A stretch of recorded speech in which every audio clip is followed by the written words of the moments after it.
ये अनमोल मनुष्य शरीर मकान मालिक ने आप सब जीवात्माओं को, रूहों को, सुरतों को किराए पर दिया है। ये अनमोल मनुष्य मंदिर, जिस्मानी मस्जिद, ये आपकी नहीं है। उसने मृतलोक में इसकी कीमत बेस कीमत यानी अमूल्य, इसका कोई दाम नहीं। ऐसी इसकी कीमत है, लेकिन थोड़े दिन के लिए। ऐसा और कोई मकान है नहीं, वो आपको दे दिया। देते वक्त में उसने कहा कि देखो, आंखें अच्छी है, कान अच्छे है, नाक ठीक है, हाथ पैर ठीक है, ये सब शरीर ठीक है, स्वच्छ है, सुंदर है और निरोगी है। ये मैं तुमको देता हूं, ये तुम ले लो, मेरा मकान है। तुम जब इसमें भूलना भटकना तो तुमको अधिकार पहले ही दिए देता हूं कि तुम जीवात्मा को जो दोनों आंखों के मध्य में बैठी है उसको जगा लेना और अपने घर में वापस कर देना। ये मकान उसने आपको दिया और आपने ये वादा किया है कि मैं आपका मकान शुद्ध है, साफ रखूंगा और झाड़ू वाड़ू लगाऊंगा, यानी इसमें गंदगी नहीं होने दूंगा और समय समय पर जब जरूरत पड़ेगी तो इसकी पुताई को टूट जाएगा, उसको भी ठीक कर लूंगा, उसको भी ठीक कर लूंगा। आपने मकान मालिक से ये प्रतिज्ञा की और उसने आपको मकान दिया। फिर उसने कहा देखो, ये है मृतलोक, अभी तक तो तुम अपने घर में रोज वापस जाते हो और आते हो, वापस जाते हो और आते हो, और हमने कोई रोक टोक नहीं लगाई। रोज आते हो, रोज आते हो, रोज आते हो, रोज आते हो। हमने आपको किसी तरह का बंधन नहीं डाला। जब मैंने मकान बनाया घर में और जब वो तैयार हो गया तो मैंने इसको 5वें महीने में सूरत को, रूह को बैठाया, ये दोनों आंखों के मध्य में।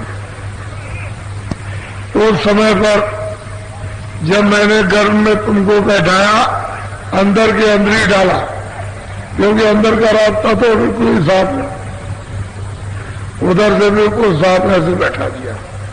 उधर तो अंधेरा था नहीं, वो सूरत को, रूह को लेके ऐसे दरवाजे में बैठा दिया है। ये बैठ गए और वो गर्भ में आंख खुली थी, कान खुले थे, नाक खुली थी, तो ये सब गर्म नहीं, ये सब ईश्वर को, ब्रह्म को, पार ब्रह्म को, ये जितने भी लोग आपके साथियों में नीचे के हैं या नहीं है, यह महापुरुषों ने बताया, वो सब ये जीवात्मा थी, रोज आती थी, रोज जाती थी गर्भ में। बाहर की बात तो आप छोड़ दीजिए, मां के पेट में और कोई आने जाने की बंदिश नहीं। और जब 9 महीने का बच्चा बाहर आया तो सतयुग जोगी साल तुरंत, तो हाथ क्यों बैठेगा? तकलीफ किस बात की, किस बात का अंधेरा? जब घर में ही उजेला था आंख और कान खुले थे। घर में जब माँ के पेट में कोठरी में वही खुली हुई थी आंख और कान, तो पीड़ा किस बात की? अज्ञान कहाँ? तो गर्मी उनको देख रही थी, जब बाहर आया सीधे तो आते ही जाते, कोई रोक टोक नहीं। तो उन्होंने कहा देखो भाई, मैं तुमको ढंढोरा पीट के बता रहा हूं, मेरी इच्छा विधान बनाऊंगा। तो इन सबसे कहा कि मैंने अपनी शक्तियां पैदा कर दी, यहां उनको जन्म दिलवा दिया और उनको आदेश दे दिया कि तू जंगल में चले जा। वो जंगल में चले गए, 20,000 तपस्या करेंगे और उनके द्वारा विधान बनवाया जाएगा, ये आपको बताया गया। और 20,000 अखंड तब किया। जब समाधि लगाई तो निरंजन भगवान ने, यानी खुदा ने, गॉड ने उनको बाड़ी दी कि जो हम बोले वो लिखो। तो जो बोलते गए वो लिखते गए। जो बोला तो बाड़ी तो सुनाई थी, लेकिन उनका दर्शन नहीं हुआ। भाई ये बात हो गई। तपस्या का इतना अंतर हो गया कि बाड़ी सुनाई थी और दर्शन नहीं हो पाया। तो आत्मा शक्ति को आदेश दिया कि पर्दा डाले रहना, अगर इनको पता चल जाएगा और दर्शन हो जाएगा तो ये काम नहीं करेगी। तो आत्मा मार शक्ति छुपाई गई, वो अपना रूप दिखाती रही, उसी को देख करके भूले रहे, उसी से आनंद सुख सब कुछ लेते रहे। और उसके बाद में जब उनसे विधान बनवा लिया और ढंढोरा सब जगह पिटवा दिया और उनके द्वारा कहला दिया कि हमने सबको तुमको अधिकार दिया कि ये पाप है, ये पुण्य है, पूरा विधान बन गया। पाप का, पुण्य का, अच्छे का, बुरे का, अन्याय का, सत्य का, सत्य का, पूरे जितनी भी चीज छोटी से छोटी और बड़ी से बड़ी सबका बन गया। और आपको अधिकार दे दिया कि भाई जो भी अच्छे बुरे काम करो सब आप स्वतंत्र हो। बस अब सबसे बड़ी बात तो ये हो गई कि पहले तो पुण्य भी नहीं था। जब पुण्य नहीं था तो गंदगी जमा नहीं। अब उसने पुण्य दिया और पार दिया तो अब दोनों की गंदगी जमा होगी। उनका भी डर लगेगा, आपका भी डर लगेगा। और मिश्रित करोगे आप कि कभी आपने पुण्य किया और कभी पाप, तो वैसे वो जमा होता जाएगा। पुण्य जमा हुआ फिर पाप, पाप जमा हुआ फिर पुण्य, पुण्य जमा हुआ फिर पाप, ऐसे तय लगेंगी। फिर उसने कहा कि भाई जो भी अच्छा बुरा करोगे अपना अपना बोलो। अब ये भूल भटक सब यहां से हो जाएगा। रास्ता अपना आने जाने का सनातन था वो सब आपसे छूट जाएगा इसी बंधन से। यानी पाप और पुण्य का जो अधिकार दिया और करोगे, इसी से रास्ता छूट जाएगा। इसी से आंख बंद होगी, इसी से कान बंद होंगे, इसी से नाक बंद होगी, इसी से अंधेरा आएगा, अज्ञान आएगा, सब इसी से होगा। क्योंकि पहले तो अंधेरा था नहीं, उजाले उजाला था, इसलिए सब दिखाई देता। तो अब बात ये समझ लो, ये दोनों आंखों के मध्य में बैठे हो। देखो ये सुरत जीवात्मा ना कर रही, न इधर मुंह पर है, न इधर है सीने पर, न इधर नाभि में, नीचे कहीं नहीं। ये दरवाजे के बाहर बैठी है। ये मनुष्य मंदिर का एक किला है। ये जिस्मानी मस्जिद यानी बॉडी एक चर्च है। ये बाहर बैठी हुई है, ठीक दरवाजे के पास। अब इधर तो ये किराए के मकान का मनुष्य का दरवाजा और उधर में है स्वर्ग। स्वर्ग अब बीच में इसका हृदय है। इसी जीवात्मा का रूह कहाँ, ये दिल है, सोल का हार्ट है, इसी के बीच में वो बहुत बड़ा है। उसका जो हृदय है वो बहुत बड़ा है। ये आकाश उसके सामने कुछ नहीं है। ये सारा विश्व का आकाश, सारे संसार में कुछ नहीं, इससे बहुत बड़ा है ये। अब ये अपने उस हृदय, उस स्थल पर बैठी हुई है मनुष्य शरीर के नाके दरवाजे, उधर स्वर्ग, इधर मनुष्य शरीर का।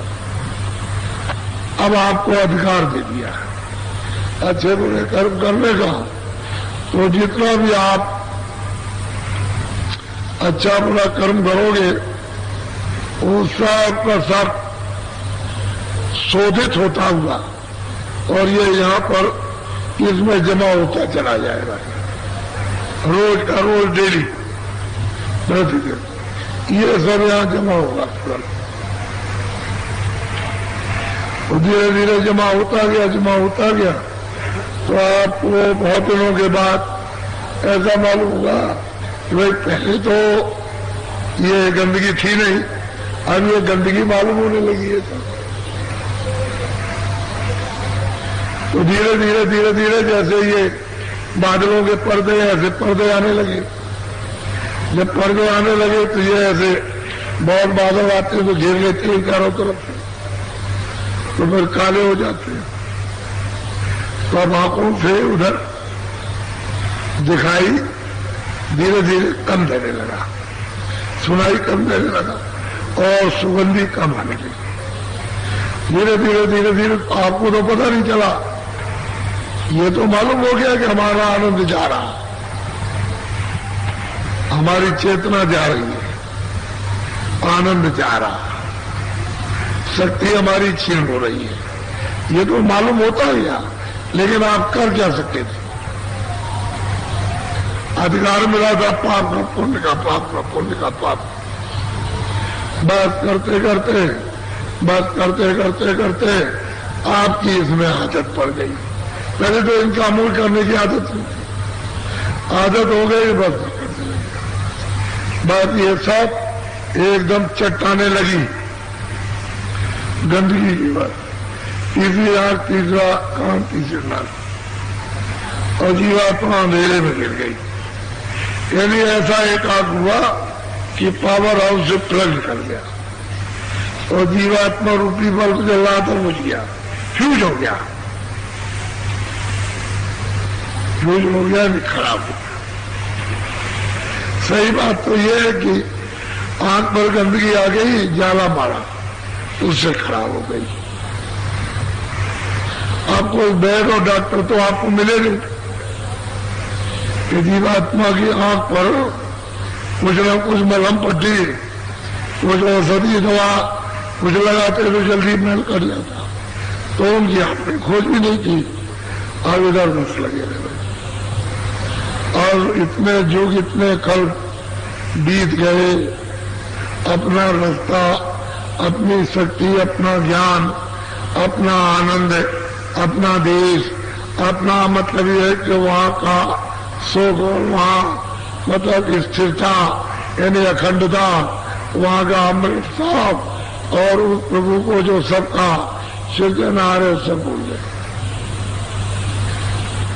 और नकार गए। तभी तो चिल्लाते हैं दिन बड़े बड़े विद्वान नकारते हैं कि कुछ नहीं, सब झूठा है, महापुरुषों से कहते हैं झूठा है।